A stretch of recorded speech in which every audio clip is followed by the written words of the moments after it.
It's just a non-stop decade for the Griselda camp at this moment in time. In 2020 alone, Conway has already released 2 projects.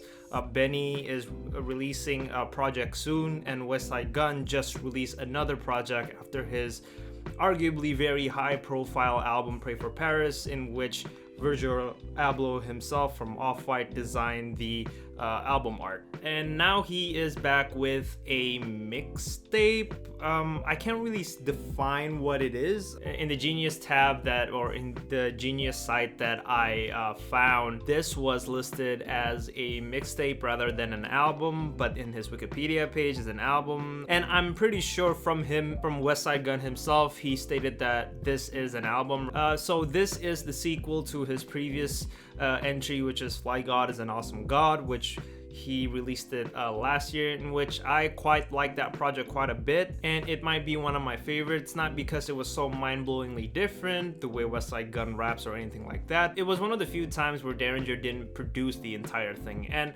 though it did have that same murky and dusty element, it has a different twang and a different feel to it, and it's slightly noticeable. Now, with this second installment of the Flygod is an Awesome God series, Derringer still takes a step back, allowing other producers to produce for Westside Gunn, which I think is interesting in itself. A lot of these tracks are majority produced by a producer named Sadu Gold. Now, right off the bat, this album is not too different from any of his entries, especially his older entries, a la Hitler Wears Hermes mixtape. You are still getting the iconic and relentless ad-libs from Gunn himself, the boom, boom, boom, boom, boom, and the tire screeches. Apologies if I just ruined the whole Westside Gunn experience for anybody there. As well as his iconic and very high energy, high-pitched slurry wild boy delivery. As for production, it's dusty, it's murky, it's smoky, it's dark, with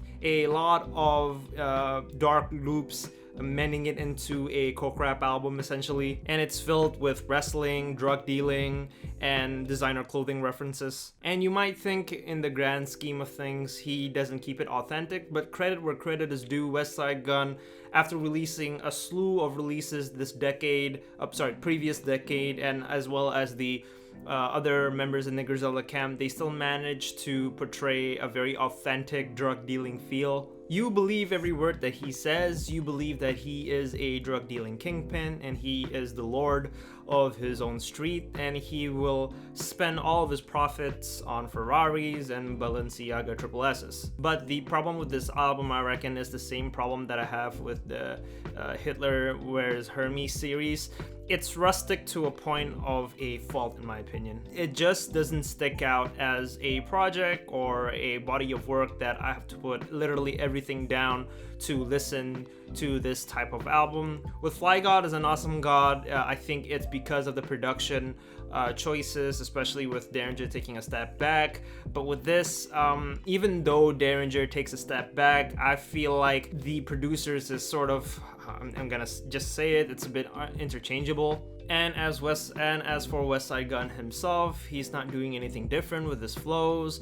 He's still giving you that classic Westside Gunn flow, in which it's working perfectly, but I think at some point I do want a bit of variety in terms of delivery here. And I also say that one could argue that he is not sort of taking himself as a rapper, and what I mean by this is he is more of a curator rather than the main actor, because you do have a lot of features here. We have returning names in this whole Griselda discography catalog with KEISHA PLUM and the Griselda Boys, this time only Benny the Butcher, but we also have feature artists which I admittedly never heard of, names like Stove God's Cook and ARMANI Caesar. And at times I do feel like Westside Gunn is taking a step back to the point that the features sort of outshine him. If this was a Westside Gunn and colleague or friend album, it might have a different reception from me. Maybe I'm making this sort of statement because although I'm a huge fan of Westside Gunn, I'm a huge fan of Griselda Camp, but I think at some point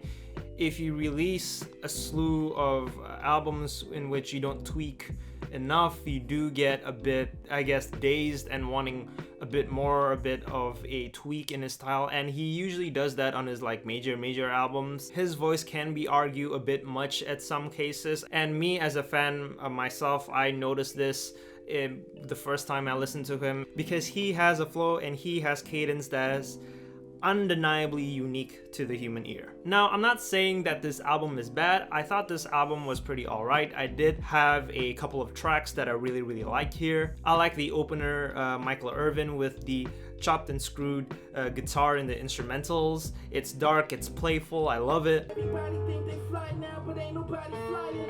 Whoever cooked a half a brick in the air fryer. And he, as typical as Westside Gunn tracks and projects go, he always says that he is bounded by his designer life choices there. And he also comes in with a very funny line. You ever cooked a half a brick in the air fryer? The track Lil Cease probably is my favorite of the whole entire album. The J.R. Swift instrumental is dark, it's dusty, it's minimalistic, it's patient, but it still has that dusty edge and element to it that allows Westside Gunn to show his regular character there. And he says that he's living a very dark, brutal, drug-dealing life, a cold life, to the point that the only heart that he got is Comedy Garçon, or CDG. I hope I'm pronouncing that name correctly there. And other violent drug-dealing braggadocio with every iota of sort of streetwear and street culture woven into it. Hey, yo,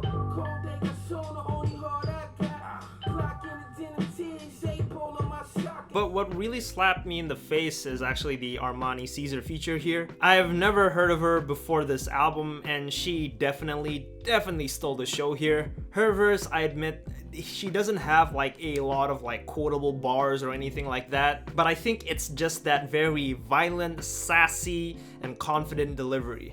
But going back to my point about her not saying a lot of quotables, she does bring up this really funny and clever line that I thought I'd share with you. Armani here to stay, you bitches fast fashion. I thought that was a funny line. I thought that was a clever line. It's the ARMANI, Caesar Leo, the flow is Frio, so dope, could sell it by the kilo. On Buffs versus The Wires, I like the whole all-star cast dynamic with Benny and Bully James here. Track and field, running packs, I'm still subtracting real numbers. I took a loss and just had to build from it. Y'all broke the code. And Benny always has one of the best lines on any Griselda Camp album. Threw dirt on gang when y'all spoke to Hove, that was reckless. That's expected. VS cuts on my wrist big enough to catch infections. Who said it was simple, then prison strengthened my mental. I broke the lead on the paper from writing letters in pencil. Gunn is wild, Benny is aggressive, Boldy is that slow, silent but violent negotiator with an AK in his back pocket. Now, in terms of the rapper that's being featured the most in this album is Flygod Cooks. I've never heard of him. For me, I didn't really think his presence was an ear-popping, or rather a scenario where I have to put everything down and listen to him. And considering that he is featured in 3 of the tracks here, and you might think this is small, but considering the structure of the album, and that's another thing. The structure of the album is usually track, skit, track, skit, track, skit, track, skit, and at times it does get a bit annoying where I just want like 3 tracks in a row or even 4 tracks in a row. And going back to Flygod Cooks for a minute here, I didn't think that he shined all that much here, and considering that he's featured in 3 other tracks, I was kind of hoping for more in terms of his presence. Great Reminder is an interesting cut here on the album.